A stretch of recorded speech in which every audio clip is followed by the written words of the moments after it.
I think glass is incredibly seductive material, and I really want to play with that and change things that are considered ugly into gorgeous, beautiful things. In the early days when I started, when women were doing kiln casting, there was no glass blower. There was no role model. So it really inspired me to do better. I really wanted to dominate the field in some way.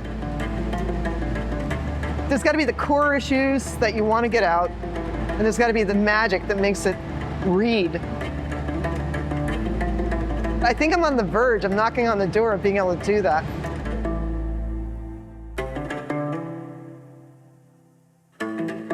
Glass has a great history.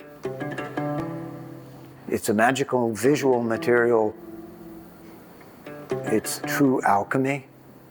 It's the taking of lesser materials and through transformation with fire into a more noble material.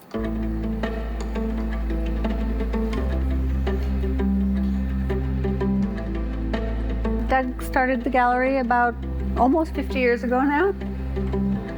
We're part of the art world that is passion versus process. We're more in the blue-collar art world, as opposed to the blue chip.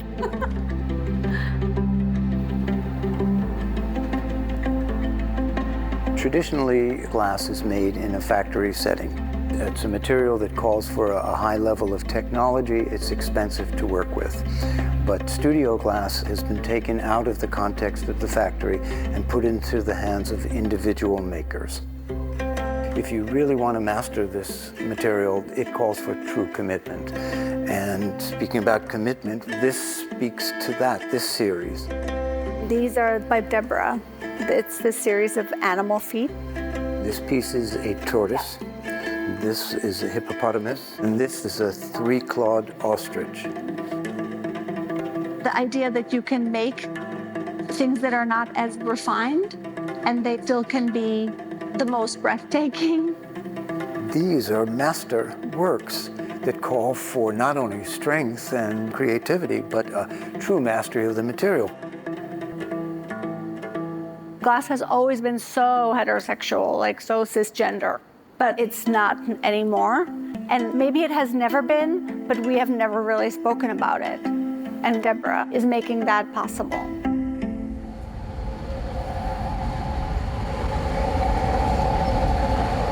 These are going to be too small for us, for anything we do today, so you can take them down.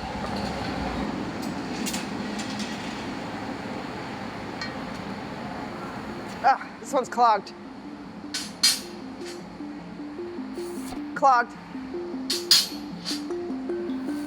Clogged. All our new pipes are clogged. Oh, that one.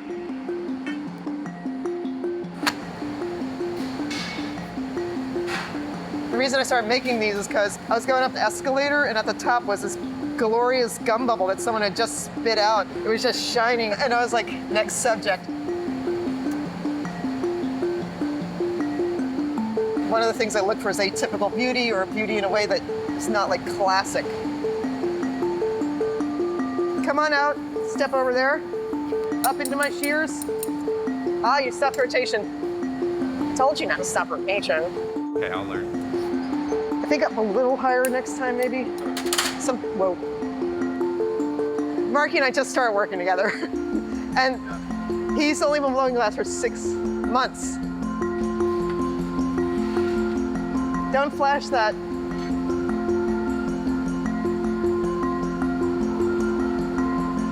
What I've really learned is how to activate a piece with a simple gesture or something. It's a conceptual activation. Be it like here a gum. What is it that's activating the gum? And it's the act of chewing, so I gotta get the chewing right. That's not in there. It doesn't say human. It doesn't say it was activated by a human, so it's just a bubble. All right, so we're gonna try it again. The studio glass movement's 50 to 60 years old, right? I think 60. Don't quote me. But a lot of the studio glass movement wasn't very conceptual, but it was this wonder of technique in the very beginning. And now it's like, let's get some concept in there. Let's get something different going on. Don't be afraid. This one, do not flash, just come out now. I'm addressing the worth of the body. I'm thinking of myself as a woman maestro, a queer maestro, and how I hadn't seen that in my life. And then conceptually, okay, blow a little. It was really what I wanted to be talking about, the gendering of occupation and objects. Stop. Perfect.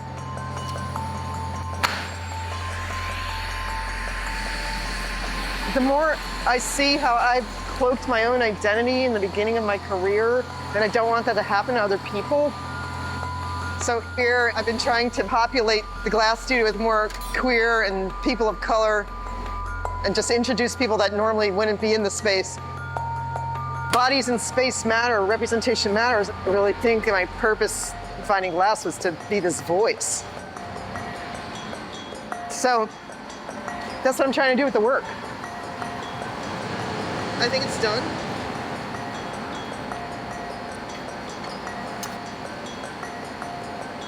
Now grab it lightly. I'll come and get the door for you.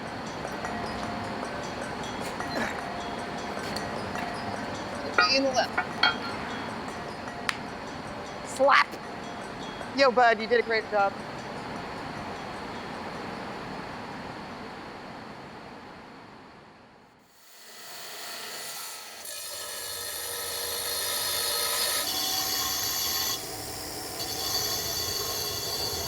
I had a degree in painting and I wanted to work more 3D.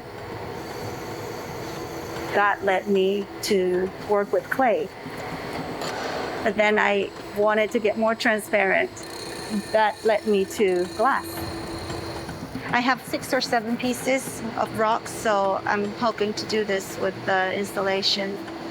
I have it in my sketchbook, but the material really tells me what's the next step.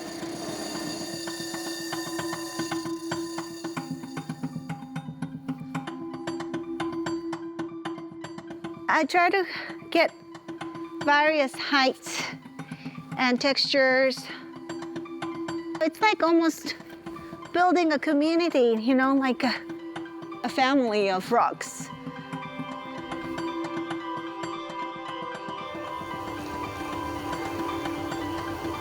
Final piece will be presented at AIR Gallery.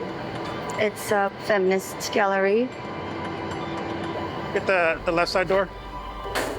And working with James, it's very special because it's a collaborative work. This is nothing like what I've ever done before, you know, working with another artist. And I wanted to blow the human's breath into glass in order to make sculpture.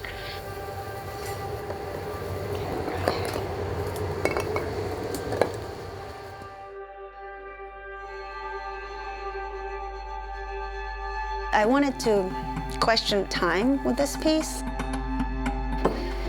The rock has this eternal time.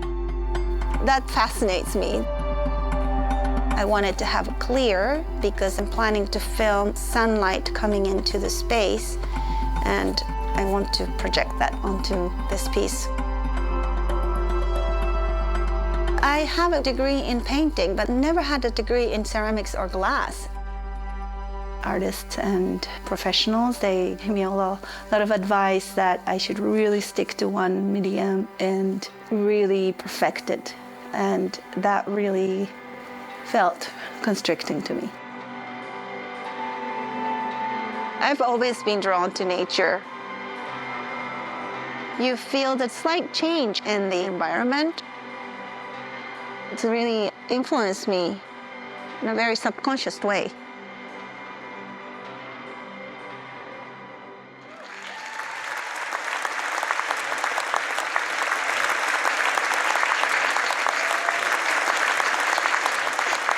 Hi.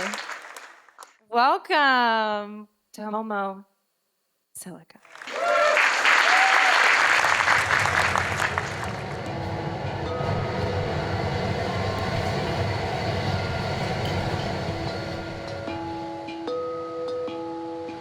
This is essentially what we're making today. It's this giant trick goblet, but we're gonna make it in parts. and then kind of work our way down.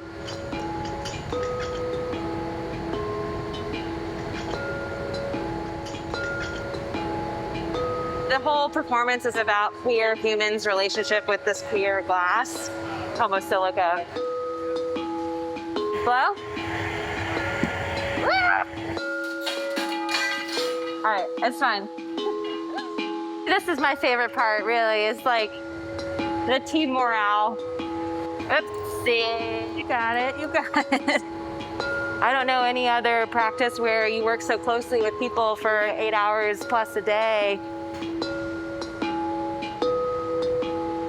Okay, now I gotta poke a hole. Yeah, don't forget.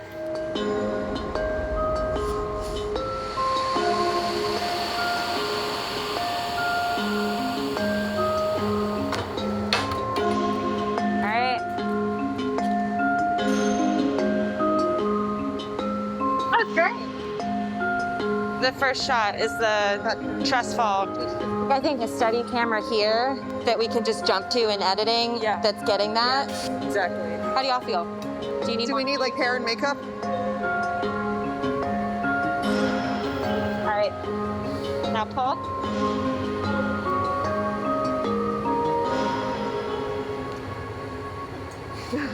So we'll do that scene 2 more times. Okay.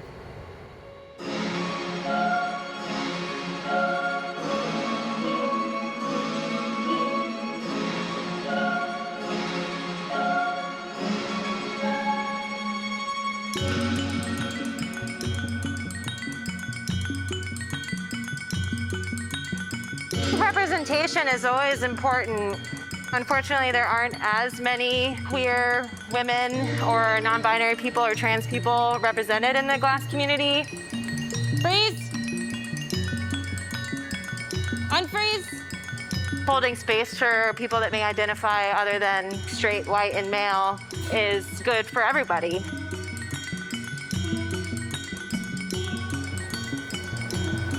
Okay, so that's 3 gathers. Do you want me to blow that up to like a basketball? Yeah. No, I mean volleyball. Yeah, volleyball. Okay, so much for sports in my life. Deb and I became friends a few years ago. We work together sometimes, and she's like an icon in the glass community here. Wait, we're inflating enough that we can do the queef. Yeah, I think so. Blow a little bit again. Okay, now torch off. Lucas, blow. We're queefing. Who queefs? Who wants to queef? Yeah! All right. Queef. I think it popped. Moving on. Now we actually have a surprise. We have developed these models, and you're gonna get to take a look for yourselves.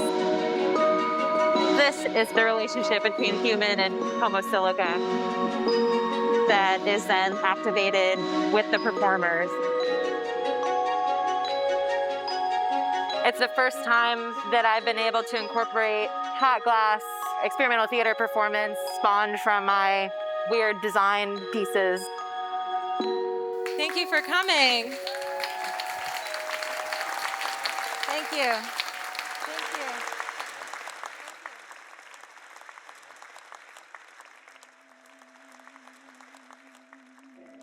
We were given a chance to work in this space to do a collaboration. We didn't have a pressure to make something polished and finished, which was giving us a lot of freedom to play.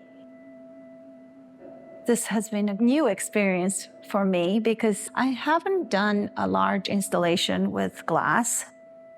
I was interested in the play between the shadow and the projection. They're both film projections of sunlight and the shadows moving. It was conveying that the spirit of nature we can't really see, but it's there. It's like the balance, you know, how much you push and pull, and if you don't push, you don't get anything. I wanted to embrace that spontaneous response. It just comes without control.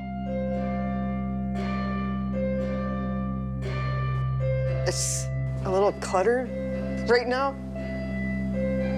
Most of this work is recent work. Beautiful gums.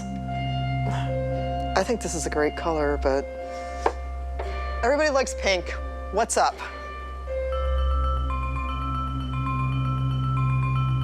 Over there we have forgotten potatoes that represents powerhouses, marginalized people that aren't typically paid attention to. When you forget your potato in your cabinet, it actually is spawning basically into more components and ready to feed the world. That became a really meaningful metaphor for me. We have these dog series with all their toys, which I find really interesting because a lot of the dog toys look like human sex toys. They have Venetian-style taco holders down here.